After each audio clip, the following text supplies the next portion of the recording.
Kemudian kita masuk kepada adjudikasi. Saya ingin tanya dulu kepada KPU, mohon dijelaskan nih macetnya di mana, karena kalau berdasarkan pada persidangan sebelumnya terkait poin B, informasi publik calon Presiden Joko Widodo dinyatakan terbuka nih semuanya.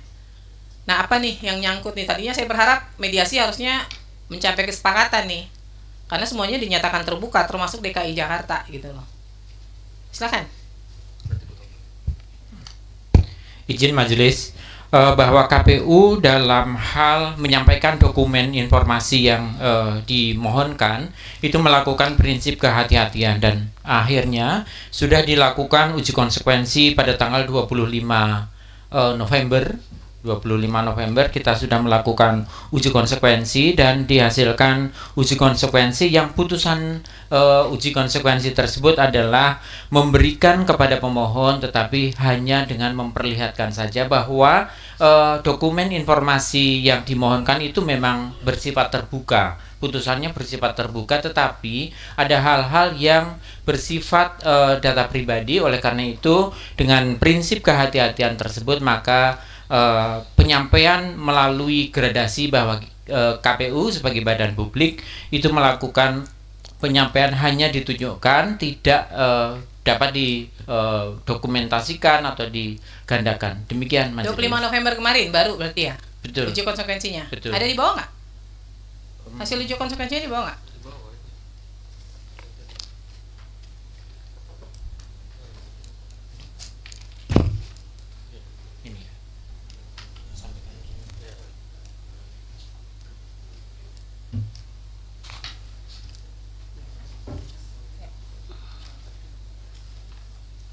Ini yang di mana nih? Bagian mana nih? Yang terkait ini nih.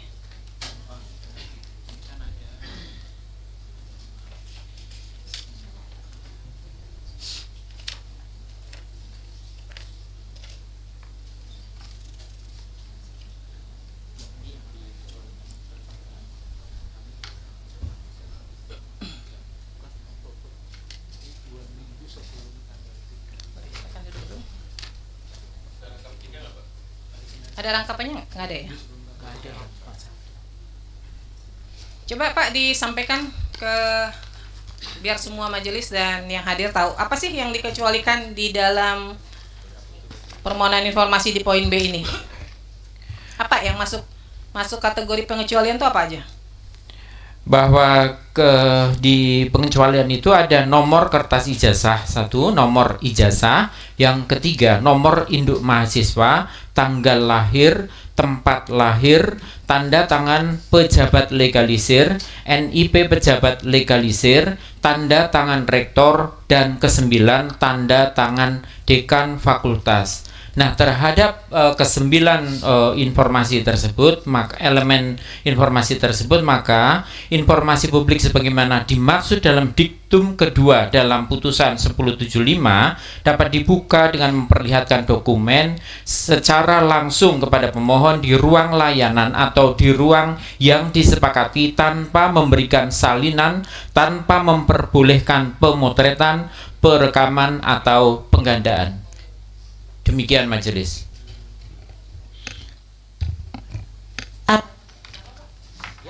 Dikecualikan atau apa?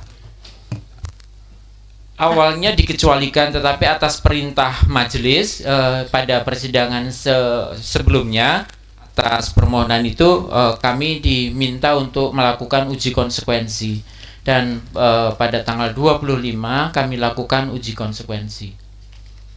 Ditutup demikian. Ditutup semua. Semuanya iya. Dari 9 elemen informasi ini badan publik kami melakukan penutupan. 9 itu. Kalau udah ditutup nggak boleh dikasih. Kalau sudah ditutup awalnya sudah kami kasih, yang setelah sudah kami tutup terus salinan itu sudah kami kasih, badan publikasi, tetapi bahwa majelis memerintahkan kepada kami untuk melakukan uji konsekuensi karena sebelumnya memang kami belum melakukan uji konsekuensi. Demikian majelis. Jadi intinya terbuka apa tertutup? Setelah dilakukan uji konsekuensi terbuka. Terbuka. Terbuka. Kalau terbuka pengertiannya bisa dikasihkan. dikasih tetapi masih dengan gradasi-gradasi yang sesuai dengan peraturan KI itu, bahwa kita melakukan memperlihatkan tetapi tidak didokumentasikan atau pemotretan atau salinan. Demikian Majelis. Baik Pak, kenapa tanda tangan rektor itu dikecualikan? Kan tanda tangan rektor banyak Pak beredar. Nggak perlu Bapak tutup juga di berbagai ini. Saya mau coba browsing nih, ada nggak tanda tangannya rektor di dalam internet nih ya? Kenapa dikecualikan Pak?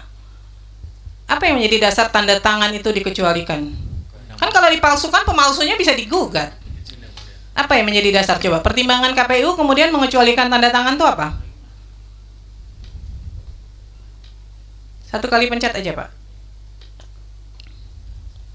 Satu kali aja, pencet lagi. Sekali lagi. Tes. Ya.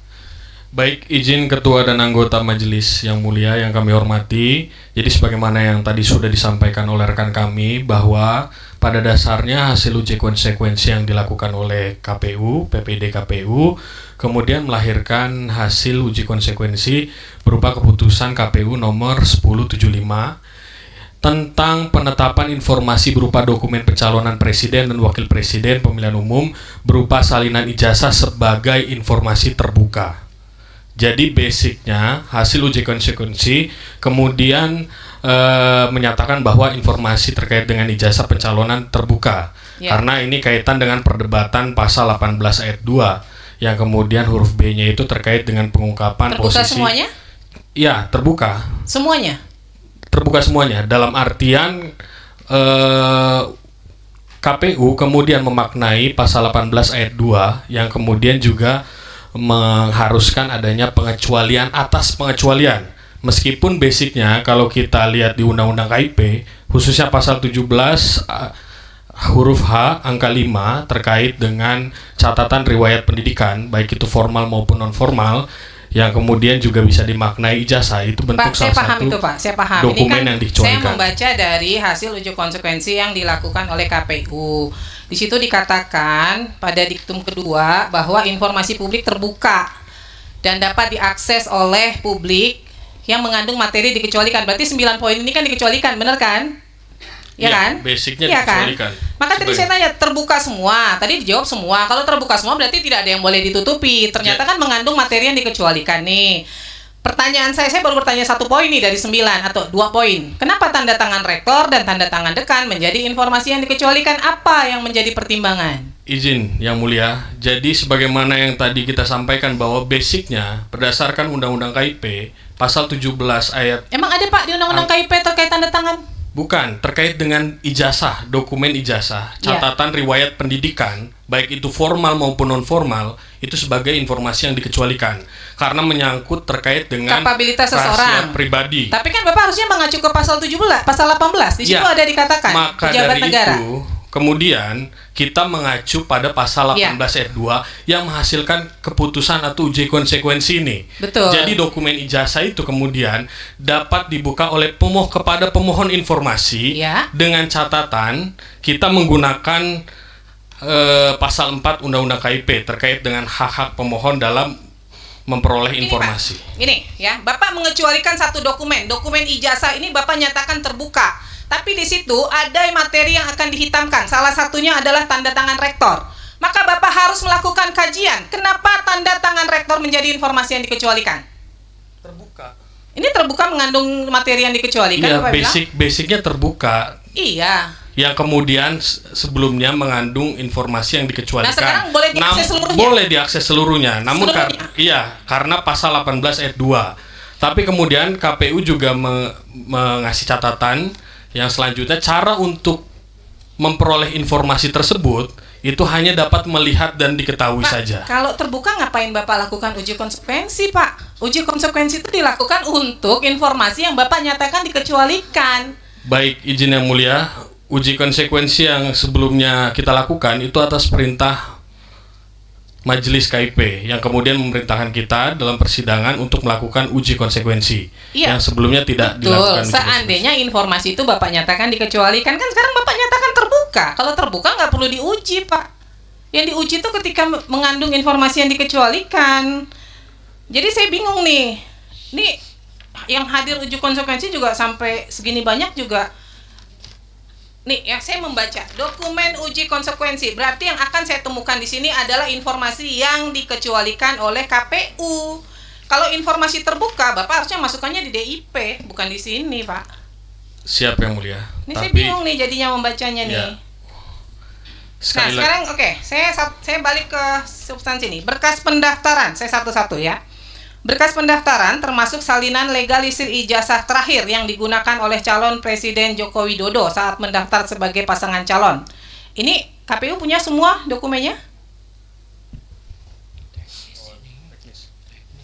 Berkas pendaftaran termasuk salinan legalisir ijazah terakhir yang digunakan calon Presiden Joko Widodo saat mendaftar sebagai pasangan calon tahun 2014 dan 2019 ya, dan calon presiden dan wakil presiden.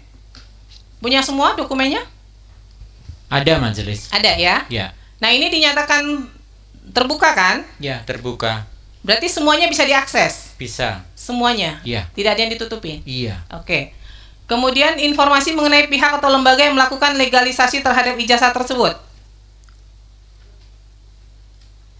Informasi mengenai pihak atau lembaga yang melakukan legalisasi terhadap ijazah tersebut. Berarti siapa tuh? UGM. UGM kan? Perguruan tinggi ya. Berarti terbuka kan? Terbuka. Nah, yang ketiga tanggal dan nomor agenda masuk dokumen ijazah ke KPU saat proses pendaftaran ini ada nggak? Ada terbuka. Ada, terbuka juga. Iya. Nggak ada yang ditutupin sama sekali? Iya. Oke. Informasi dan berkas hasil verifikasi keabsahan ijazah yang dilakukan oleh KPU pada instansi terkait, sekolah atau Dirjen Dikti. Ini ada nggak informasinya? Hasil verifikasi dilakukan nggak? Kalau verifikasi faktual, karena dalam undang-undang dan dalam peraturan KPU memang tidak mewajibkan verifikasi faktual kecuali ada masukan atau tanggapan masyarakat, maka KPU tidak melakukan verifikasi faktual, hanya melakukan verifikasi administrasi. Berarti untuk pejabat publik, pejabat negara nggak wajib, Pak? Verifikasi faktual itu nggak wajib dilakukan? Berdasarkan undang-undang tidak, hanya administrasi, kecuali itu tadi, kecuali ada masukan atau tanggapan dari masyarakat atau dari publik, baru KPU melakukan verifikasi atau klarifikasi ke instansi yang terkait. Artinya di tahun 2014 dan 2019 tidak dilakukan nih, pada saat pendaftaran sebagai presiden tidak dilakukan. Kalau verifikasi administrasi dilakukan, tetapi Verifikasi faktual faktualnya secara tidak dilakukan. faktual tidak dilakukan.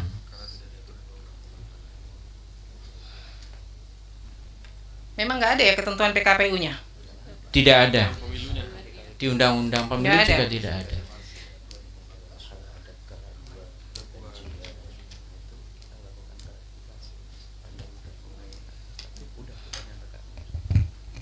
Nah, terus kenapa Pak ini nggak bisa, kalau udah terbuka semua kenapa nggak dikasih waktu mediasi? Apa yang menjadi persoalan kemudian itu tidak bisa diberikan? Ya itu, kami menawarkan dengan cara seperti itu diperlihatkan, tetapi bahwa pihak pemohon tidak sepakat dengan seperti itu karena menginginkan adanya dokumen itu semuanya ada salinan yang bisa diterima begitu, dokumen. Ya kan kalau udah salinan. terbuka semuanya, apa yang menjadi pertimbangan kemudian nggak bisa diberikan salinannya kepada pemohon? Melindungi hak pribadi dengan data-data pribadi itu, dan kami dengan prinsip kehati-hatian Pak, itu. begini Pak, kalau di situ ada hak-hak pribadi, misalnya di dalam ijazah itu ada informasi pribadi yang harus dilindungi, maka itu kan bagian itu saja yang ditutup Pak. Tidak otomatis kemudian informasinya itu lalu nggak bisa diakses, menjadi rahasia, nggak bisa Pak. Kalau Bapak tunjukkan, sekarang kalau Bapak tunjukkan lah, ditutup nggak tuh kalau yang mengandung informasinya? Kalau Bapak nggak tutup, Bapak juga salah. Kalau mengandung informasi yang rahasia, sekalipun diperlihatkan Bapak tidak nutup, bisa saja Bapak digugat orang.